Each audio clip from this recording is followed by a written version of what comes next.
In this part, we are going to talk about the Boolean type. In the Boolean type, you can type the true or false. And the true, you will have to use the capitalized letter in the first letter. And the false is also need to use the capitalized letters for the first one. So if you want to know the type of these true or false values, you can use the type functions. And if you use the type function, you can see we have the type which is Boolean. And you can also check whether this is true or false by using the double equal sign.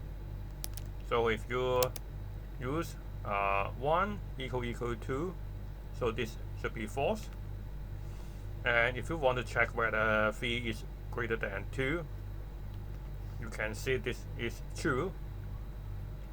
And we also has the none value. If you want to assign a null values or no values, you do not want to set it as true or false, you can use the none.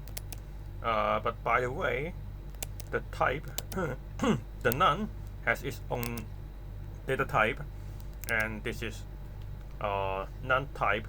And if you compare with this one, this is Boolean type, and this is none type.